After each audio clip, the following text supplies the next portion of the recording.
Magandang hapon mula sa UP Alianza at Kalikha. I'm Zella Tulio, third year Speech Communication major, the incumbent Department of Speech Communication and Theater Arts representative, now running for CalRep to the USC.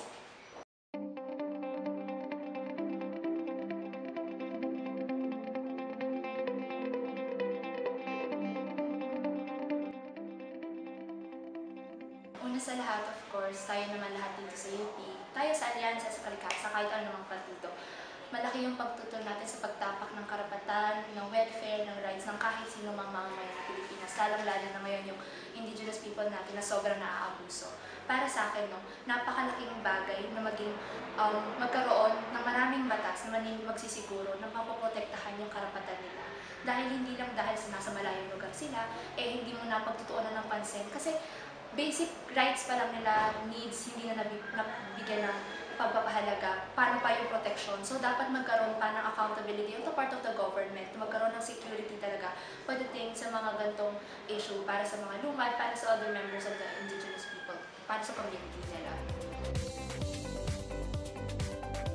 Doon sa nangyaring insidente nga sa faculty center, bilang mga estudyante ng CAL, masasabi natin tayo yung pinaka-apektado, diba? Marami sa atin talaga yung sobrang nagalit, yung sobrang nalungkot, sobrang takot. Kasi for us, it's home for CAL students, it really is home. Kaya naman nakakatuwa na despite the morning, ganyan, maagang kumilos yung CAL Student Council and bilang incumbent, nagkaroon agad ng centralized initiative pagdating sa donation drives, yung archiving, pati yung mga other actions na pwedeng gawin like solidarity and even research. So yun, nakikita natin na nasimulan na natin sa CAL and with CSSP. Ngayon bilang CalRep to the USC, ang gusto ko ay dalhin pa yung issue to sa labas, invite pa yung other community. Kasi for sure, hindi lang naman CAL at CSSP yung napektuhan, but the entire UP community. And what I want is for everyone to focus on the long-term solutions that we could do. Like reviewing our policies, reviewing yung structure ng mga buildings here in UP. Because we don't need another fire incident for us to realize na maraming kailangang pagtuunan ng pansin. We have the main library, there's Benson's. Paano kung dumating yung panahon na yun naman yung masunog? We don't want na mangyari yun because of carelessness. We want to have stricter implementation of policies, i-review yung mga policies na meron na.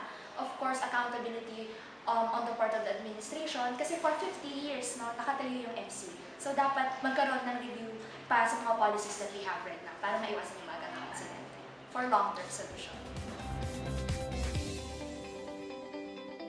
Yung unang pumasok sa isip ko dun sa tanong na kung sinong tandem yung sumisimbolo dun sa kalaban ko, una ko talagang naisip ay ang tambalang Miriam at Bongbong. Kasi ngayon sa tinagatagan ng panahon, wala akong masyadong naririnig na plataforma mula kay Miriam, hindi malinaw kung ano yung gusto niyang mangyari. Ganon din kay Bongbong, hindi ko maintindihan kung bakit nga ba siya tumatakbo ngayon. And ganon din yung nafe-feel ko mula sa kalaban ko. So ngayon hindi pa malinaw kung ano nga ba yung plataforma, yung mga plataforma yung sinusulong.